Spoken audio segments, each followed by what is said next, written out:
बेहतरीन trauma serial baby बाजू के इस एपिसोड में आप देखेंगे कि जिस तरीके से बिलाल उनके सारे कारोबार पर कब्जा करना चाह रहा है, ये बात नसीर को बिल्कुल भी हजम नहीं हो रही है।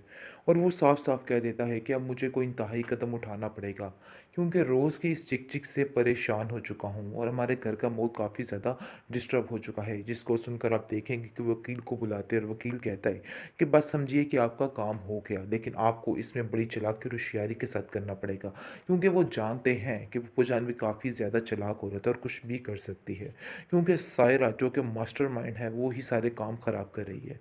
लेकिन इन लोगों ने बिलाल को जानबूझकर अंदर कर लिया है ताकि सारा मामला रफा दफा हो सके। लेकिन आप देखेंगे कि गुलशन आरा इस तरीके से साथ दे रही है और आकर अजरा को बहुत हौसला देती है और कहती है कि आपको परेशान होने की कोई भी ज़रूरत नहीं, देख लेना अजरा, बहुत जल्द ये सब कुछ आपके हाथ में दोबारा आ जाएगा और बिल्कुल भी इन बातों को लेकर परेशान मत हुआ करो। जिस पर वो कहती है कि मुझे तो समझ नहीं आती कि आखिर ये सब कुछ ऐसे कैसे हो सकता है, कैसे ये लोग इतनी बड़ी गेम खेल सकते हैं। लेकिन मैं ये बात पहले की ही कह कह के थक चुकी थी, लेकिन किसी को मेरी बात का कोई यकीन नहीं आया था। लेकिन अब देख लो कि सबको इस चीज़ का इल्म हो चुका है। काश ये लोग पहले मेरी बात को समझ जाते तो आज नौबत यहाँ तक नहीं पहुँचती। लेकिन गुलशन आरा उसको यकीन दिलाती और कहती है, फ़िक्र मत करो, तुम्हारी कोई भी मेहनत रायगा नहीं जाएगी, बस तुम डटी रहो और सारा कुछ ठीक हो जाएगा। परेशान होने वाली कोई भी बात नहीं है। मैं तुम्हारा हर तरह का साथ देने को तैयार हूँ। हैंडल कर लूँगी। लेकिन दूसरी तरफ हठधर्मियाँ फूफो जान की कुछ ज़्यादा ही बढ़ती जा रही हैं और ज़्यादा ही चीखने चिल्लाने लगी है। और ज़रा बेचारी को फ़िलहाल तो घर का नौकर बना रखा है और इस चीज़ का अंदाज़ा नसीर को है था। और वो कहता है कि मुझे डर है कि कुछ गलत ना हो जाए। लेकिन वलीद उसको तसल्ली देता है और कहता है कि नहीं, सायरा वगैरह की हकीकत को घोलने के लिए खाली अजरा भाभी ही काफ़ी हैं और और सब कहती है ठीक कि हो जाए। पता नहीं ज़रा भाभी किस हाल में है और बेचारी किस तरह से अपनी ज़िंदगी गुजार रही हैं। मुझे तो उनको सोच सोच के पता नहीं क्या होता है। इस पर आप देखेंगे कि सब कहते हैं कि नहीं, वो बहुत ही बहादुर खातून है, वो अपने आप को बड़े अच्छे तरीके से संभाल लेगी। लेकिन दूसरी तरफ फूफो जान बहुत ज़्यादा परेशान भी है कि आखिर ये क्या हो रहा है, क्योंकि वो तो कुछ और चाहती थी और ये कुछ और ही बन रहा है।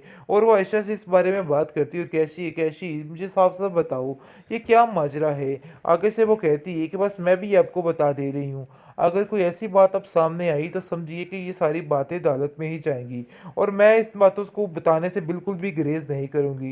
यानी कि वो पूरा पूरा साथ देगी, इजरा को रजरा को कहेगी कि आप परेशान मत हो, सब ठीक हो जाएगा, और उसका पूरा पूरा साथ देने के लिए तैयार है। और इजरा को भी कह देती है कि आपको बिला वजह परेशान होने की कोई ज़रूरत नहीं है, मैं आपको इन सब बातों में साथ देने के लिए तैयार हूँ और इनकी सारी जो बातें हैं इसको पर्दापोश ज़रूर करूँगी और आपका साथ दूँगी। जिस पर अज़रा कहती है कि हाँ, मुझे यकीन है कि तुम ऐसा ही करोगी, लेकिन ऐसा ना हो कि ऐन मौके पर तुम इन बातों से बदल जाओ और सारा मामला ख़त्म हो जाए। इस पर वो कहती है कि नहीं, अब ऐसा नहीं होगा। लेकिन अज़रा आप देखेंगे कि ऐसी-ऐसी बातें सुनती है और सुनकर हैरान हो जाती है और कहती है कि कोई इस तरह का भी इंसान हो सकता है, क्योंकि आशीष को एक-एक बात बताती है और कहती है कि ऐसा हुआ, ये हुआ, वो हुआ। जिसको सुनकर वो कहती है कि मेरी तो हैरत गुम हो चुकी है, आखिर ये क्या मसला बन चुका है। तुम देख लेना कि बहुत जल्द ये लोग खुद ही इस चीज़ का इज़हार कर देंगे और सबके सामने यही ज़ाहिर करेंगे कि इन्होंने ही सब कुछ किया था, क्योंकि अब बहुत सख्त आपस में इख्तलाफात इन लोगों के बढ़ चुके हैं और वो तंग आ चुके हैं। लेकिन कुछ समझ ही नहीं आ रही कि वो क्या करे। दूसरी तरफ आशी इस बात के लिए नहीं मान रही है, लेकिन अब देखेंगे कि अज़रा का भी इस घर में अब दम घुटता है और उसको समझ ही नहीं आ रही कि आखिर वो क्या करे। लेकिन फिर भी उसने सोच लिया है कि वो हिम्मत नहीं आ रही। फूफो जो नजरा को कहती हुई नजर आ रही है, अरे बीबी जान, जल्दी से अपनी इद्दत को खत्म करो, निकलो यहाँ से, चलती बनो, क्योंकि मैं तुम्हें मजीद यहाँ पे बर्दाश्त नहीं कर सकती हूँ। लेकिन नजरा किसी और ताक पे बैठी हुई है, क्योंकि है तो वो शातिर औरत। दूसरे तो बेचारे लोग यहाँ से चले गए, लेकिन वो ठान लेती है कि नहीं, बहुत जल्द इसका सारा चेहरा बेनकाब करके ही रहेगी।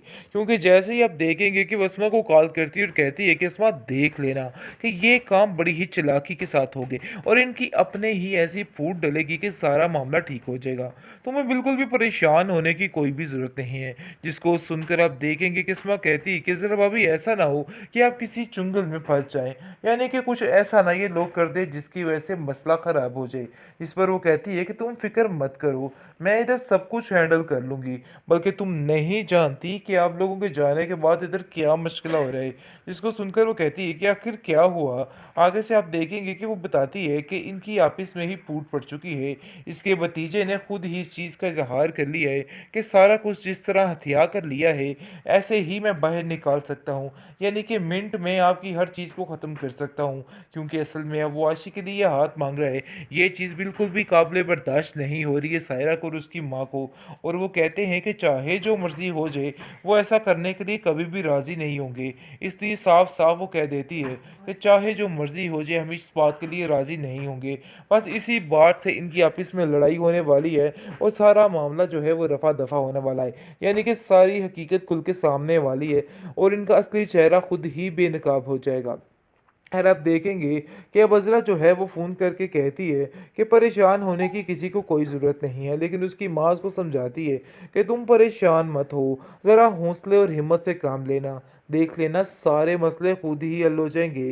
लेकिन अब देखेंगे कि बहुत ज़्यादा परेशान हो चुकी है बेचारी फ़रत और कहती है कि पता नहीं ज़रा भाभी किस हाल में है और बेचारी किस तरह से अपनी ज़िंदगी गुजार रही हैं।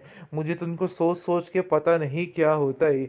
इस पर आप देखेंगे कि सब कहते हैं कि नहीं, वो बहुत ही बहादुर खातून है, वो अपने आप को बड़े अच्छे तरीके से सँभाल लेगी। लेकिन दूसरी तरफ फूफो जान बहुत ज़्यादा परेशान भी है कि आखिर ये क्या हो रहा है? क्योंकि वो तो कुछ और चाहती थी और ये कुछ और ही बन रहा है। और वो आयशा से इस बारे में बात करती है और कैसी कैसी मुझे साफ-साफ बताओ, ये क्या माजरा है? आगे से वो कहती है कि बस मैं भी आपको बता दे रही हूँ। अगर कोई ऐसी बात अब सामने आई तो समझिए कि ये सारी बातें अदालत में ही जाएँगी। और मैं इस बातों को बताने से बिल्कुल भी गुरेज़ नहीं करूँगी। यानी कि वो पूरा-पूरा साथ देगी, इज़रा को रज़रा को कहेगी कि आप परेशान मत हो, सब ठीक हो जाएगा और उसका पूरा-पूरा साथ देने के लिए तैयार है और इज़रा को भी कह देती है कि आपको बिला वजह परेशान होने की कोई ज़रूरत नहीं है। मैं आपको इन सब बातों में साथ देने के लिए तैयार हूँ और इनकी सारी जो बातें हैं इसको पर्दापोश ज़रूर करूँगी और आपका साथ दूँगी। जिस पर इज़रा कहती है कि हाँ, मुझे यकीन है कि तुम ऐसा ही करोगी। लेकिन ऐसा ना हो कि ऐन मौके पर तुम इन बातों से बदल जाओ और सारा मामला ख़त्म हो जाए। इस पर वो कहती है कि नहीं, अब ऐसा नहीं होगा। लेकिन नज़र आप देखेंगे कि ऐसी-ऐसी बातें सुनती है और सुनकर हैरान हो जाती है और कहती है कि कोई इस तरह का भी इंसान हो सकता है, क्योंकि आशीष को एक-एक बात बताती है और कहती है कि ऐसा हुआ, ये हुआ, वो हुआ। जिसको सुनकर वो कहती है कि मेरी तो हैरत गुम हो चुकी है। आखिर ये क्या मसला बन चुका है? तुम देख लेना कि बहुत जल्द ये लोग खुद ही इस चीज़ का इज़हार कर देंगे और सबके सामने यही ज़ाहिर करेंगे कि इन्होंने ही सब कुछ किया था। क्योंकि अब बहुत सख्त आपस में इख्तलाफात इन लोगों के बढ़ चुके हैं और वो तंग आ चुके हैं, लेकिन कुछ समझ ही नहीं आ रही कि वो क्या करे। दूसरी तरफ आशी इस बात के लिए नहीं मान रही है, लेकिन अब देखेंगे कि अज़रा का भी इस घर में अब दम घुटता है और उसको समझ ही नहीं आ रही कि आखिर वो क्या करे। लेकिन फिर भी उसने सोच लिया है कि वो हिम्मत नहीं हारे।